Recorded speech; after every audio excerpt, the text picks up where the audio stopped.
Hi, my name's Iman, Hi, and this is Yon. and we're going to be talking about what it means to be a man in contemporary South Korea. In order to fully explore what it means to be a man in contemporary South Korea, we have to understand what it actually means to be a man. Thus, in order for one to be considered a man, one must behave in a manner that is perceived to be masculine. Judith Butler explains that gender must be understood as the mundane way in which bodily gestures, movements, and enactments of various kinds constitute the illusion of abiding gendered self. In the case of South Korea, the expected behaviors of men have changed considerably over the last 100 years due to rapid changes in South Korea's economy, culture, and society. In order to give this topic its due diligence and given the constraints of this presentation, we will define the contemporary period as lasting from the year 1970 to the current day. We won't be focusing on masculinities that occurred prior to the Park Chung-hee administration.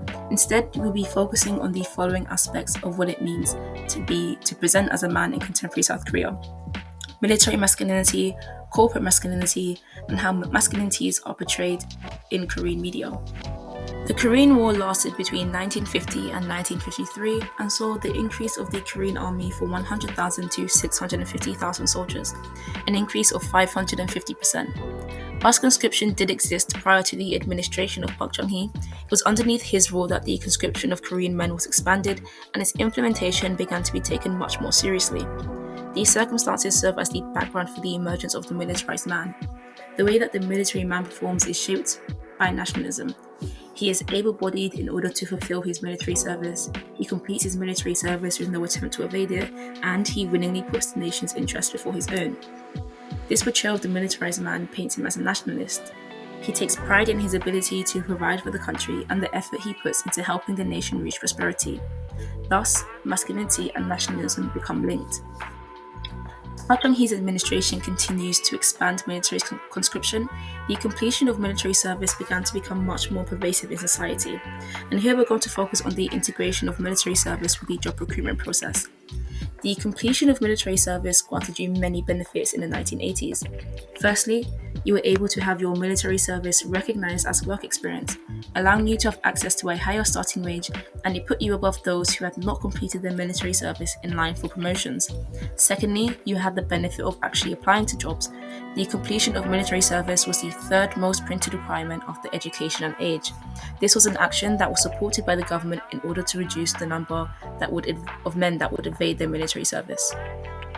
Another effect that the completion requirement had on masculinity was the exclusion of women from the workplace, allowing the militarized man to continue the military hierarchy in the workplace. This, alongside the benefits that men received on the completion of the military service, reinforced the ideal that the militarized man represented, which, according to Kwon, was responsible men who can support their families and cooperate, obey in organized society. It is with this understanding of the militarized man that we will use as the base model of masculinity, in which adjustments have been made to create the man that we see in South Korea today.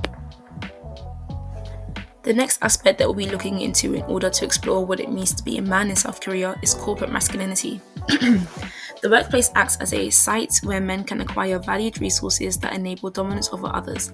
It's a primary site in which men attempt to prove and negotiate their manhood. As such, in corporate masculinity, the higher your position, the more you are able to demonstrate how much of a man you really are. The corporate man is an extension of the militarized man. Much of corporate culture was shaped initially by the hierarchies that men had become accustomed to whilst completing their military service. This also created the homosocial camaraderie that exists in the workforce. The men are linked through their shared experience of joining the military, as well as other hobbies that are typically thought to be pursued by men, being carried out as team bonding activities, such as mountain climbing, football, drinking, and visiting the sauna together. The corporate man expresses his manliness not only through his position, but through his looks as well. It is increasingly important for the corporate man to display his competence through his appearance. The state of a man's hair, his weight, and his clothing demonstrate to both co-workers and clients the amount of self-control and self-maintenance that the man is able to produce. We also see that the nationalistic trait of the military man is being carried on in the corporate man. These men are still carrying the pride of being the corporate soldiers that helped to save the South Korean economy during the nation's developmental state. Dissatisfaction with the macho military type of masculinity followed the 1997 financial crisis, which saw the unemployment rate increase from 2.05% in 1992 to 6.96% in 1998, leading men to seek other ways to express masculinity other than being the sole providers for their families. This was also shaped by women's dissatisfaction with the macho men who didn't protect their female colleagues' rights during the mass layoffs. This led to portrayals of soft masculinity in popular culture since the early 2000s. Soft masculinity, or Kkonminam, is characterized in the media by a prominent nose, a small face, a tall and skinny physique, big eyes, and pale or white skin, and are typically soft or gentle in their interactions with women. However, this portrayal of masculinity isn't meant to be achievable or to replicate real life, but is instead a representation of Korea's consumerist culture. The characters associated with Kkonminam are usually part of the elite, which is difficult to adopt in real life, but it doesn't stop people from buying the commodities that are associated with this expression of masculinity, such as accessories, makeup, and fashion. It would also be inaccurate to claim that soft masculinity has become a more dominant form in recent years.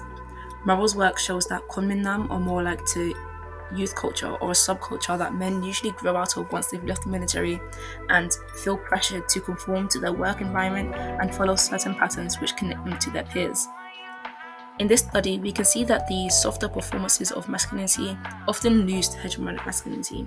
This loss doesn't mean that there has been no impact, however. There has been greater acceptance of inclusive masculinities that have softened the rough edges of hegemonic masculinity. In conclusion, there are three defining traits of modern masculinity in Korea. Firstly, the Korean man is proud of his country, whether it's due to his economic contributions or the country's development, or seeing his military service as the defining point in his career, he is proud to be Korean. Secondly, he exhibits basic social etiquette by taking care of his appearance, though the extent of this grooming does vary. Thirdly, masculinity is a social construct that has to be performed. The Korean man exists on a scale of masculinity, with hegemonic masculinity shaped by militarized and corporate masculinity on one side and womanhood on the other. Being a man in modern Korea is understanding where you fall on the scale and determining whether or not you perform masculinity closer to or further from hegemonic masculinity.